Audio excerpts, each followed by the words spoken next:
We constantly hear from both religious leaders and governmental leaders that Islam is a religion of peace. Is it really? Our special guest today was a professor of Islamic history at Al Azhar University in Cairo, Egypt. He says that the history of Islam is a river of blood. Greetings in the name of Jesus, our blessed hope. I am Dave Reagan, Senior Evangelist for Lamb and Lion Ministries, and I am delighted to have with me this week a very special guest by the name of Mark Gabriel. Mark is a former professor of Islamic history at Al Azhar University in Cairo, Egypt, the world's premier Islamic university. Mark, let's begin by talking about your upbringing in Egypt. Were you born and raised in Cairo? No, actually I was born in south part of Egypt, and my family was moved to Cairo when I was almost 14 years old. Oh, when Yes. you were 14? Yes. Okay. Were your parents strict Muslims? They are. Very devout. Not the secular type of Muslim that we often encounter in this country. No. In fact, you had an uncle who was an imam, wasn't he? He's a clerk, yeah, Muslim clerk, and imam also. Wasn't he the one who first began to inspire you to memorize the Quran? Yes, he took me when I was 5 years old, and he started helping me memorizing the Quran. And is it true that by the time you were 12 years old, that you had the Quran memorized? Absolutely. I spent almost 7 years exactly to finish memorizing the entire book. Now, Mark, Yes. I have a copy of the Quran that is about Yes. that thick, and it's Yes. in very small print. Yes. We're talking about quite a lot of material there. Exactly. The size of the Quran actually is exactly like the size of the New Testament. So you had a book, the equivalent of the New Testament in length, memorized by the time you were 12 years old. By heart, absolutely. And you yes. had it memorized in classical Arabic, right? Exactly, because the language of the Quran, it's classic Arabic. It's not dialect Arabic. It's not the Arabic you speak on the streets. No, absolutely And not. probably at the age of 12, you didn't understand all that, did you? No, even when I finished my secondary school, only when I start to really my high school, I start to recognize the meaning of the verses of the Quran and the Yes. teaching of the Quran. But it was a development, you see, from the time I finished the Quran when I was 12 years old till I finished my bachelor degree. From time to time it was a development taking place in understanding the meaning of this Yes. book. But when I finished my bachelor degree, I was already have the proper understanding of the meaning of this book. And why was it important for you to memorize the Quran as a child? Why did anybody put any importance on that? Is that something important in Islamic society? This is actually, it came as culture. Mainly, it's Islamic culture. And it wasn't just from the past 10 years or 50 years. It's from the very early time, the first century of Islam. Muslims start to take care of giving the Quran from generation to generation. I see. By memorizing the book by heart. Okay. Yes. Now, were you ever exposed to any Christians while you were growing up, either missionaries or Coptic Christians, the basic Christianity of Egypt? Absolutely. I saw Christians living in my neighborhood, living in my country, Egypt, as minority. But the things that Christianity in Egypt didn't have really the power to influence Muslims. And this is the reason why I wasn't influenced by this type of Christianity during all my life, because the Christianity in Egypt is so tradition. Yes. More than 90% of Egyptian Christians, they are tradition. A very liturgical type exactly. of yes. But there is one incident happened when I was a little child with a Christian priest from that church. What happened in that time really was left a huge influence over my spiritual life. Tell us about it. I was really become very upset and very angry, you see, of Christians and the Jews because of the teaching I started to receive every day in my school, especially when I was in my secondary school at Al Azhar Islamic Institute. So one day I decided really to fire the Christians, and so I find a Christian priest in that church was using the road outside of my house, going from his place to his monastery every day. So every day I stand in front of my house and I start to just hit him with the stones and with, you see. How old were you at that time? And that time I was 13 years old. And you're throwing stones at a Coptic priest? Absolutely, and I injured his head. I injured him in his head terribly, and they took him to the hospital. But this man, when he get out of the hospital, he just came just to find out what's going on with me, why I'm treating him that way. He came back and found you? Yes, yes. And he know my house, he know my family even. So anyway, this man, he didn't came to revenge or to treat me in the same way, but he came to advise me that there is a fire inside me, and that fire is going to burn me before burning others. Wow. So, and he came to show me, or to tell me that he forgive me. Even I injured him and I caused big injury to him. He just came to show me that he loves me, he forgive me, and he said there is no reason for you to hate me or to treat me that way. That really impressed you, didn't it? Absolutely. Was really influenced my spiritual life even when I grow up and I become one of the best students in my university. Now, you were basically sitting on top of the world as a person who was a professor of Islamic history at Al Azhar University. You were also a Muslim imam at a mosque in Giza, right? Yes, Giza City, yes. I mean, you had all the prestige in the world, and yet one day you made a comment. I think I had it marked here. It's in your latest book, Jesus and Muhammad. You were a person who questioned things, and you were told at the university, you don't question. You were told that. Exactly. You don't question. And you kept questioning. And one day in a conversation with colleagues, you made this statement: we say the Quran is directly from Allah, but I doubt it. I see in it the thoughts of man and not the words of God. Absolutely. And the moment those words came out of your mouth, you knew your fate was sealed, right? Absolutely. What happened that night?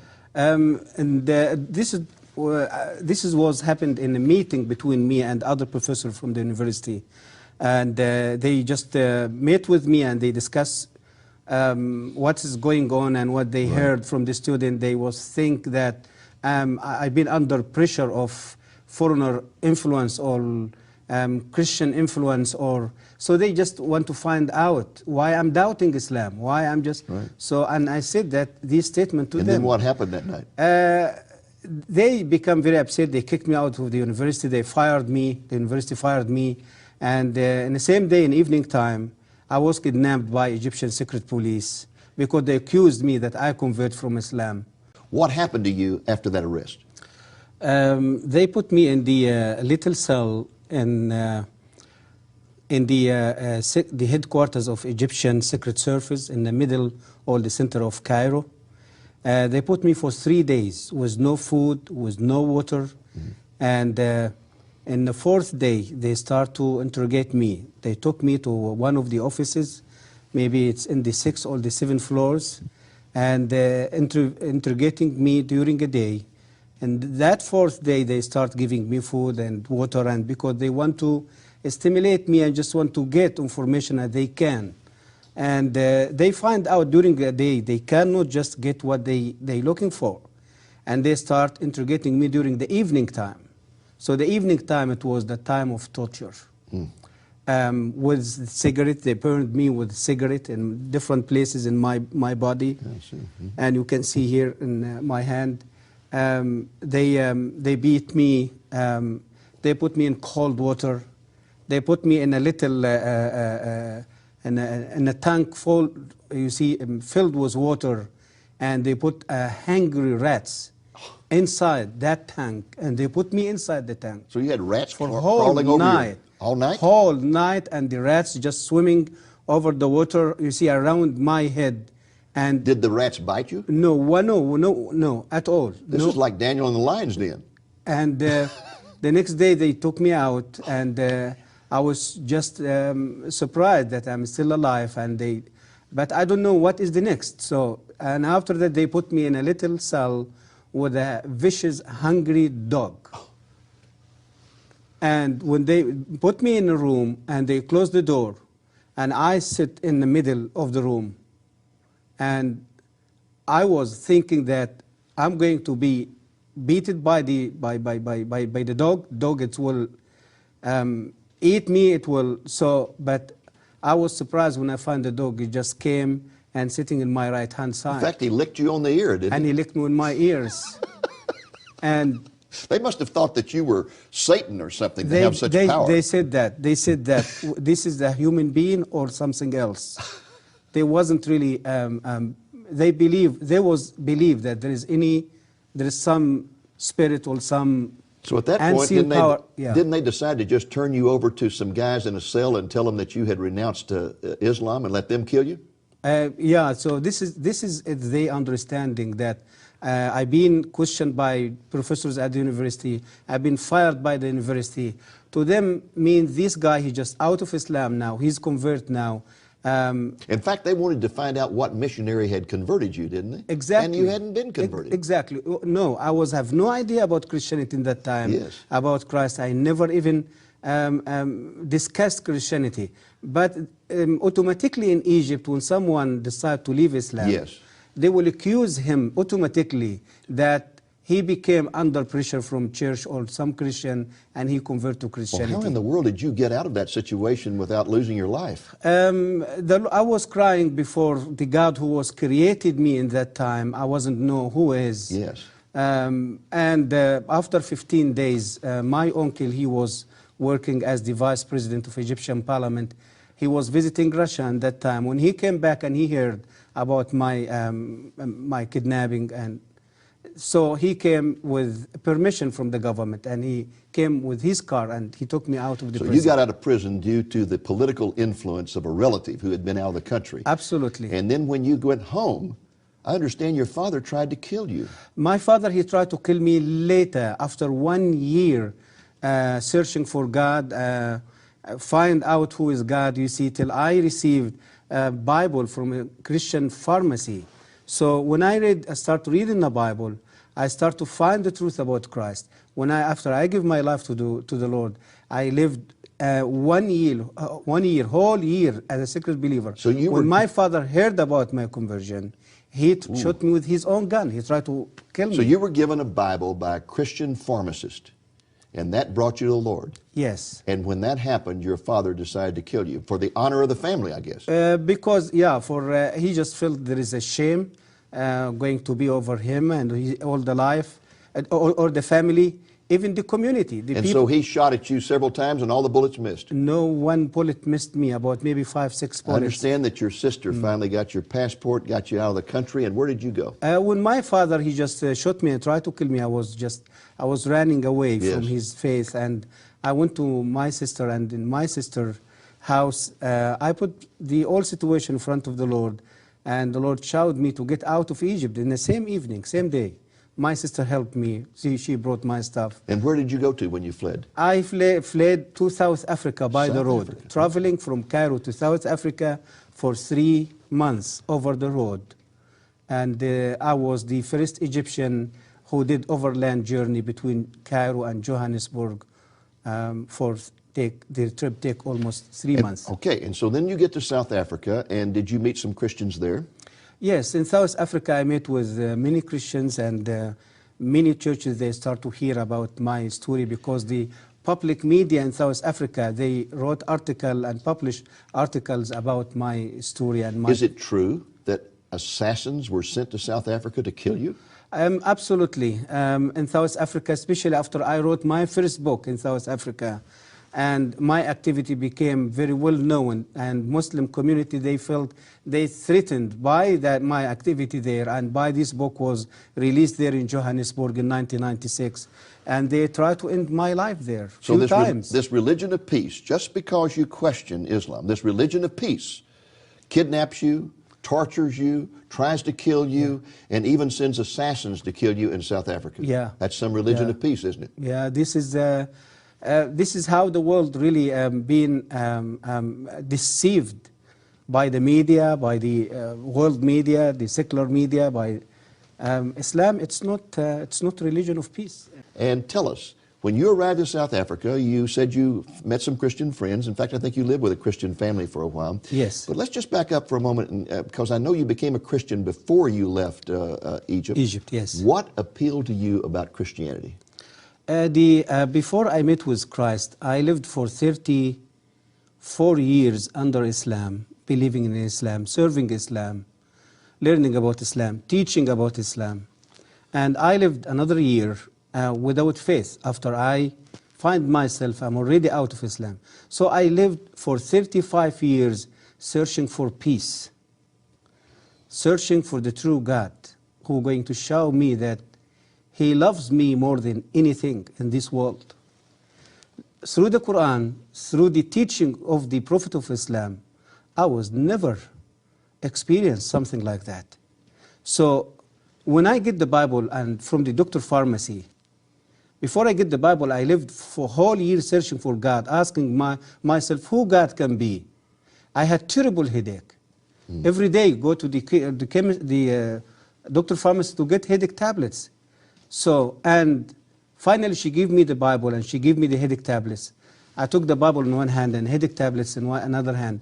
When I started reading the Bible, I met with the Lord Jesus Christ face to face through the Sermon of the Mountain in Matthew chapter 5, telling me about love.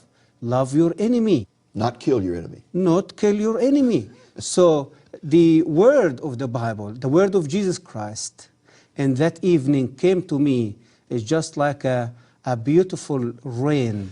And so you began to find the peace that had eluded you all those years. Exactly. For peace, forgiveness.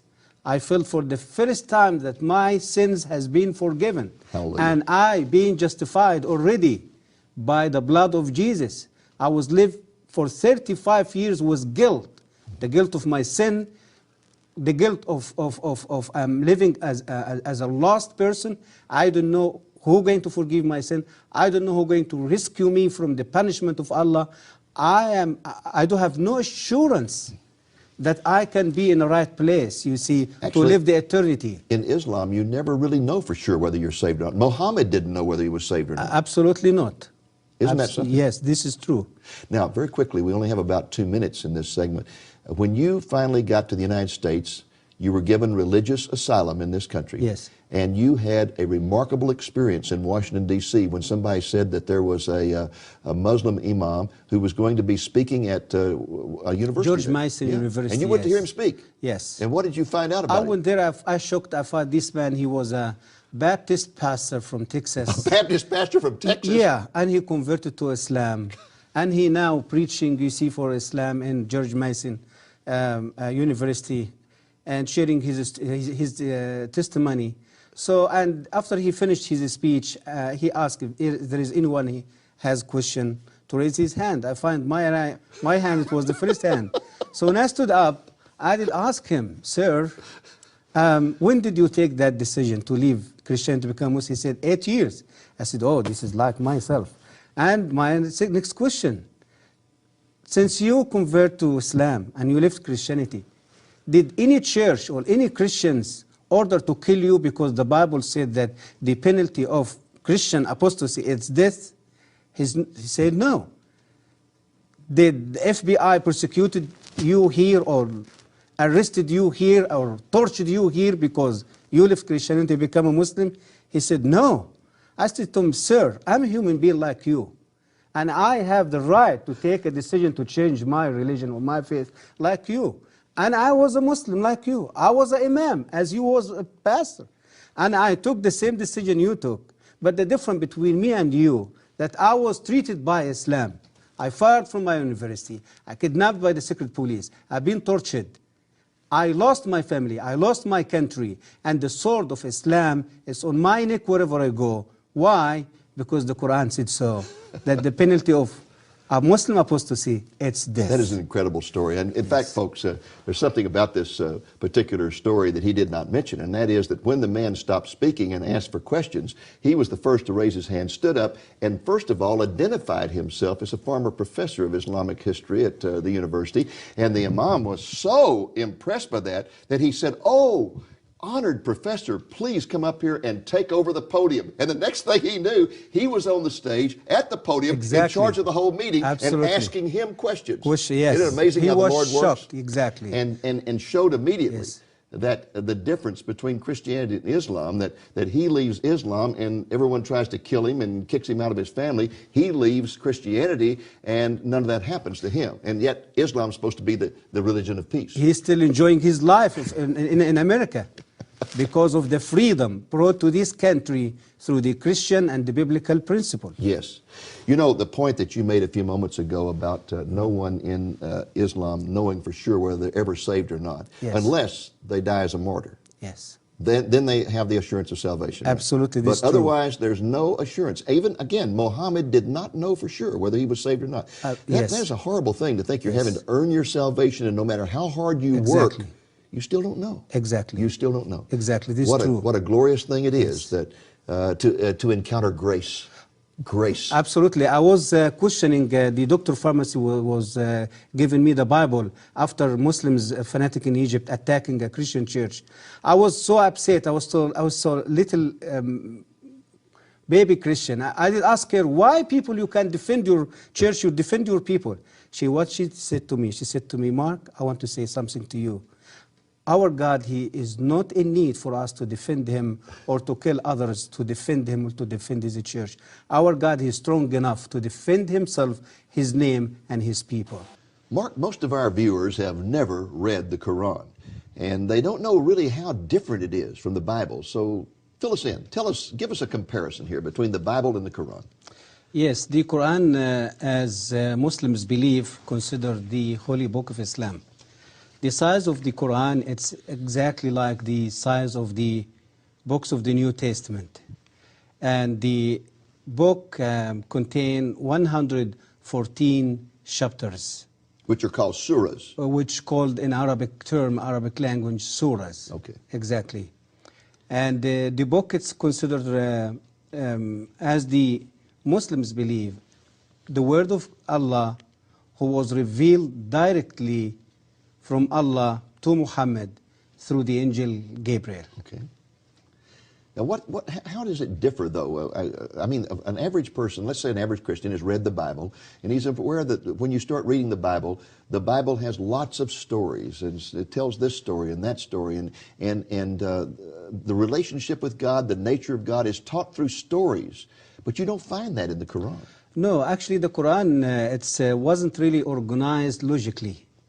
And when the Quran usually discuss about a specific story, for example, like the story of Abraham, or the story of Joseph, or the story of Moses, you're going to see that these stories, it's in all over the Quran. All over. So you it's have... like somebody shot a shotgun. And exactly, exactly. And the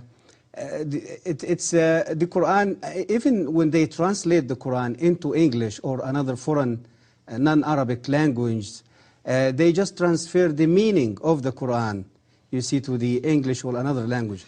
But even even you try to study the Quran, learn about the Quran from the English translation, you're going to miss more than 60% or maybe 70% of the real meaning of the Quran. I find it one of the most difficult books I've ever tried to read in my life because it is so disjointed. It just, there's a sentence here and then the next sentence may not have anything to do with that sentence and the one after it may not have anything to do with it. It's like in American literature we have what's called stream of consciousness writing, where the person just writes whatever pops into his mind, and he may be talking about a carnival here and about going to church there and whatever, and it just has no relationship one to the other. It's very difficult to follow. Exactly, exactly. Now, the Quran is supposed to be the words of Allah. Yes.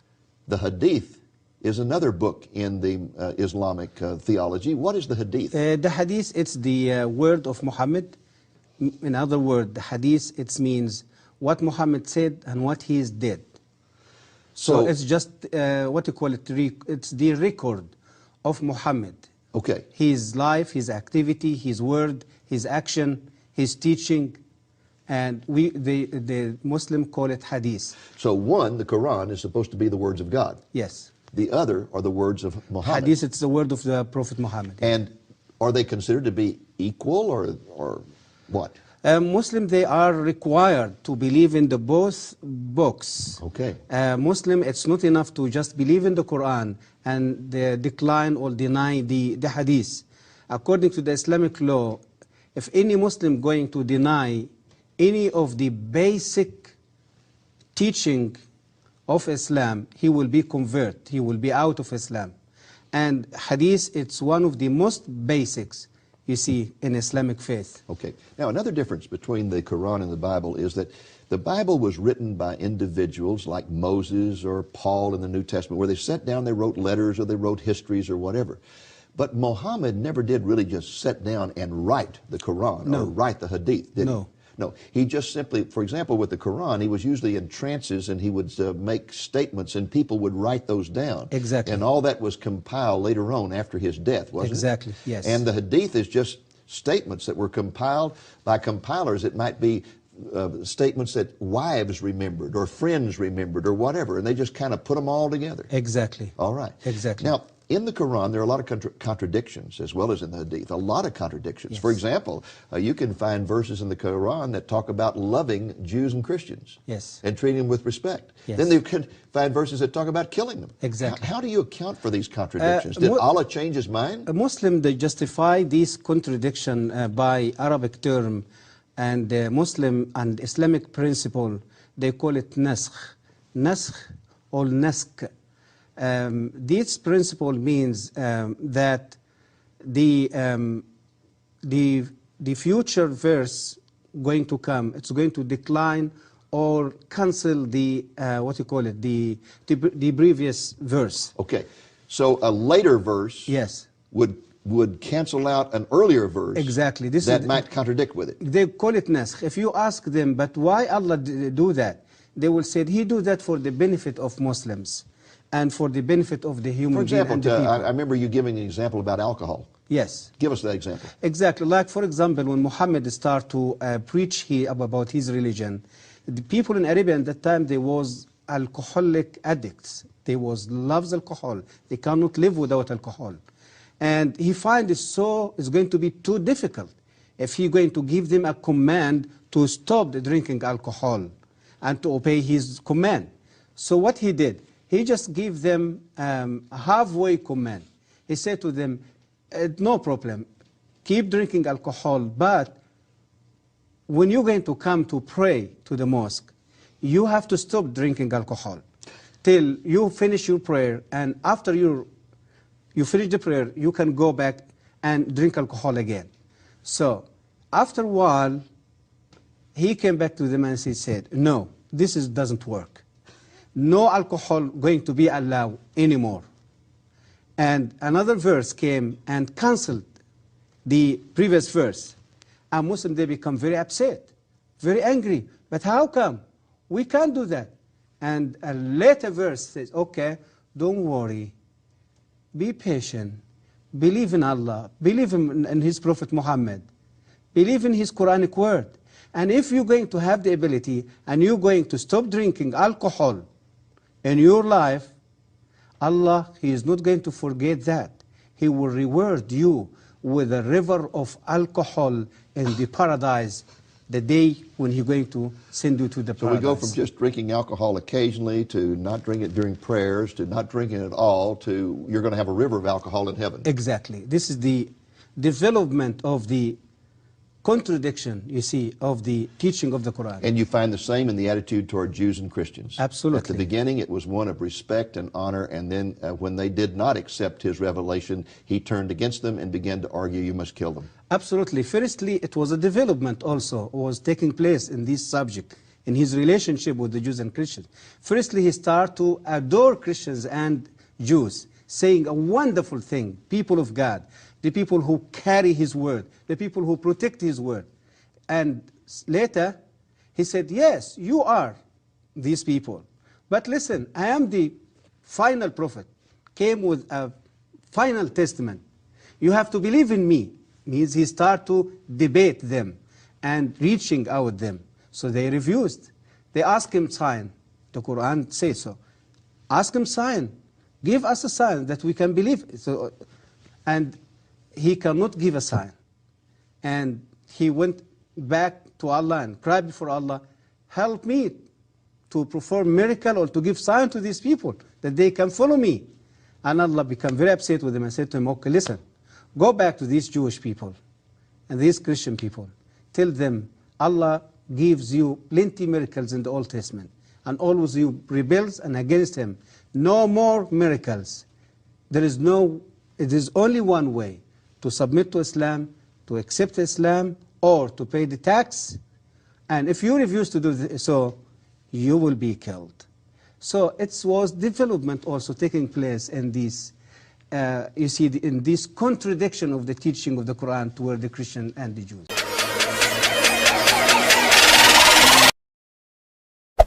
Hey there. Subscribe to my channel. And also press this bell icon.